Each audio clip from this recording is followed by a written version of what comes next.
আমরা যারা নিয়মিত ৫ ওয়াক্ত নামাজ পড়ি, আমরা নামাজ পড়তে এসেও অনেক গুনাহ করি, যা আমরা নিজেরা খেয়াল করি না। আমার এই পোস্টটা যদি পরিপূর্ণ দেখেন, তাহলে বুঝতে পারবেন কি কি গুনার কাজ করে ফেলেন নামাজ পড়তে এসে। ১ নম্বরে যে সমস্যাটা করি আমরা, সেটা হচ্ছে ওযুর সময়।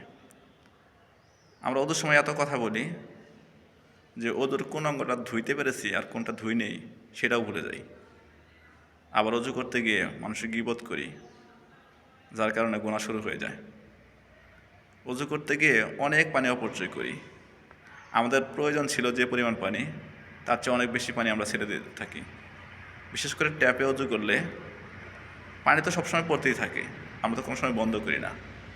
অথচ গল্পও করতেছি, অজুও করতেছি, এক বদনা পানি হলে যেখানে অজু হয়ে যায় সেখানে আমাদের আধা বালতি পানি চলে যাচ্ছে। এর হিসাব কি আল্লাহর কাছে দিতে হবে না? পানি না থাকলে তো ঠিকই ইমাম, মুয়াজ্জিন বা দায়িত্বশীলদেরকে বলা হয়, মসজিদের দায়িত্বশীল আপনারা কি করেন? মসজিদের ট্যাপে পানি থাকে না। মুয়াজ্জিন কি করে? মাসে মাসে কিসের জন্য বেতন নেয়? অথচ অপচয়টা আপনি করতেছেন, গুনাহ আপনি করতেছেন, শাস্তি আমি কেন পাবো? আমরা কেন পাবো? অজু করে যখন মসজিদে আসি, আসার সময় আমরা ঠিকমতো দোয়াও পড়ি না। মসজিদে ঢোকার দোয়া, ওযুর পরে আকাশের দিকে তাকিয়ে যে দোয়াটা পড়তে হয়, আশহাদু আল্লা ইলাহা ইল্লাল্লাহু ওয়াহদাহু লা শারীকা লাহু ওয়া আশহাদু আন্না মুহাম্মাদান আবদুহু ওয়া রাসূলুহু, এটাও পড়তে ভুলে যাই।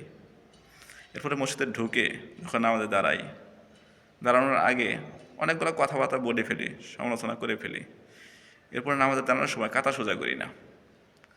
পায়ের গুটলের দিকে তাকিয়ে, কাঁধের দিকে তাকিয়ে আমরা কাতারগুলো সোজা করলে কাউকে আর বলতে হয় না যে কাতারটা বাঁকা হয়েছে, সোজা করেন, অথবা নামাজটা সুন্দর হয়ে যায়। এই নামাজটা সোজা করার জন্য, সুন্দর করার জন্য আমরা কাতারটা সোজা করি না। আবার যারা পায়ের দিকে তাকিয়ে কাতা সোজা করেও নিয়েছি, তারা এমনভাবে পায়ের গোড়ালি চাপায় দাঁড়ায় এবং অগ্রভাগ ফাঁক করে দাঁড়ায়, মনে হয় যে মাছ মারার খেওয়া জালি যে আছে এরকম দাঁড়িয়েছি। অথচ পাগুলো কিবলার দিকে থাকা দরকার। 2 পায়ের মাঝখানে 4 আঙ্গুল, 6 আঙ্গুল, 8 আঙ্গুল অথবা 1 বিঘা পরিমাণ ফাঁক রাখা আপনার জন্য জায়েজ। কিন্তু আপনি 1 ফিট পরিমাণ বা তার চেয়ে বেশি পরিমাণ ফাঁক করে দাঁড়িয়ে গেছেন, যার কারণে অন্যজনের দাঁড়াতেও সমস্যা হচ্ছে। আবার নামাজের মধ্যে আরও যে ভুলগুলো করি সেটা হচ্ছে জায়নামাজ বিছাই আমরা।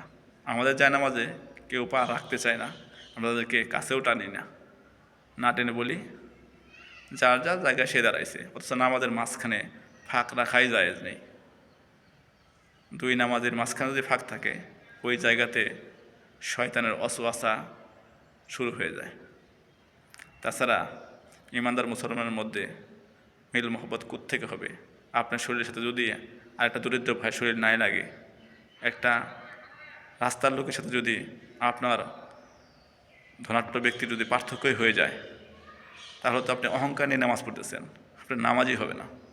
তাই জায়নামাজ যারা বেচাই, পার্সোনালি জায়নামাজ যাদের রয়েছে, তারা অবশ্যই সিঙ্গেল জায়নামাজ নিয়ে আসবেন, যেটাতে আপনার দেহের পরে আর জায়গা থাকবে না, যার কারণে অন্য ব্যক্তিরা নামাজ পড়তে এসে আপনার জায়নামাজে পা না দিলেও কাছাকাছি দাঁড়াতে পারবে, আপনার শরীরের সাথে একটু না একটু টাচ তার হবে, যার কারণে মাঝখানে ফাঁকা থাকবে না।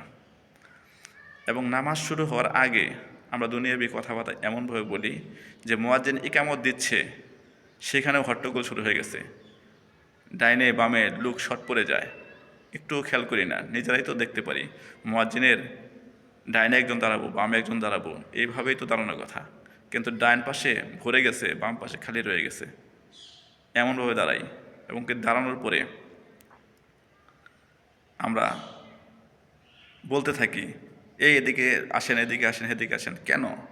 পিছনে যারা দাঁড়াইছেন তারা কি একটুও খেয়াল করেন না যে সামনে এখনও জায়গা রয়েছে? আবার রুকু সেটা ঠিক মতো করেন না। রুকুতে কমপক্ষে 3 বার, 5 বার বা 7 বার সুবহানা রব্বিয়াল আজিম পড়তে হবে। আপনি কয়বার পড়েন আল্লাহ ভালো জানে, আর কীভাবে পড়েন তাও আল্লাহ ভালো জানে। কেননা এটা পড়তে কমপক্ষে আপনাকে 5 সেকেন্ড সময় লাগতে হবে, আর আপনি সময় লাগাচ্ছেন 2 সেকেন্ড বা 3 সেকেন্ড। এইভাবে পড়তেছেন সুবহান রাব্বিল আযীম, সুবহান রাব্বিল আযীম, সুবহান, এবার তো নামাজই হবে না। কেননা ওই জায়গাতে সুন্দরভাবে আপনি তাসবিহগুলো পড়তেছেন না। রুকু থেকে সোজা হয়ে দাঁড়ানো ওয়াজিব, সেখানে আপনি দাঁড়াচ্ছেন না। দাঁড়ালেও 1 সেকেন্ডের মধ্যে আবার সেরে যাচ্ছেন। কেন? এখানে তো কমপক্ষে আপনাকে 3 সেকেন্ড, 5 সেকেন্ড বা 10 সেকেন্ড অপেক্ষা করা উচিত। সেখানে তো একটা দোয়াও আছে, রব্বানা লাকাল হামদান কাসিরান তয়্যিবান মুবারাকান ফি। এরপর যখন সেজদায় যান, সেখানেও 2 সেকেন্ডের মধ্যে আপনার সেজদা শেষ হয়ে যায়। কেন? কমপক্ষে তো আপনার 5 সেকেন্ড, 10 সেকেন্ড লাগার কথা। কারণ সুবহানা রব্বিয়াল আলা আপনাকে তো 3 বার, 5 বার, 7 বার পড়তে তো হবে, সুন্দর সহিহ শুদ্ধভাবে। এত তাড়াহুড়া কিসের? নামাজ পড়তে আসছেন আল্লাহ সন্তুষ্টির জন্য, আল্লাহ রসুলের শেখানো পদ্ধতিতে। রসুল পড়তেছে নিজের মন গড়া পদ্ধতিতে। এভাবে নামাজ পড়তে নামাজ হবে না। নামাজের নিয়মকানুনগুলা বুঝে শুনে মেনে তারপরে নামাজ পড়তে হবে। এরপরে 2 সেজদার মাঝখানে সোজা হয়ে বসাই হয় না, তার আগেই আবার সেজদায় চলে যায়। ওইখানেও তো দোয়া আছে, আল্লাহুম্মা গফিরলি ওয়ারহামনি ওয়াহদিনি ওয়াফিনি ওয়ারজুকনি ওয়াজবুরনি, এরকম 5-7টা শব্দ আছে। আপনি অন্ততপক্ষে 3-4টা পড়েন, 5টা পড়েন, 7টা না পড়লেও। কিন্তু আপনি এত তাড়াহুড়া করতেছেন, এই দোয়াও মনে হয় পড়েন অনেকে, যদিও পড়ে সহিহ শুদ্ধভাবে পড়ে না, ধীরে স্থিরে পড়ে না। কেন এত তাড়াহুড়া? এই নামাজ দিয়ে কি আল্লাহ সন্তুষ্ট অর্জন করা সম্ভব? চেষ্টা করুন ভাই। না পারলে আমাদেরকে বলুন, আমরা যতটুকু পারি ততটুকু আপনাদের শিখিয়ে দেব। তাতে অন্ততপক্ষে নামাজগুলা কষ্ট করে পড়লে এর ফল আপনারা আখিরাতে পাবেন। আশা করি সকলেই এই দিকগুলা খেয়াল রাখবেন। আর বিশেষ করে ইকামতের সময় কেউ কথা বলবেন না, তখন আল্লাহর রহমত বরকত নাজিল হয় প্রত্যেকটা নামাজের উপরে।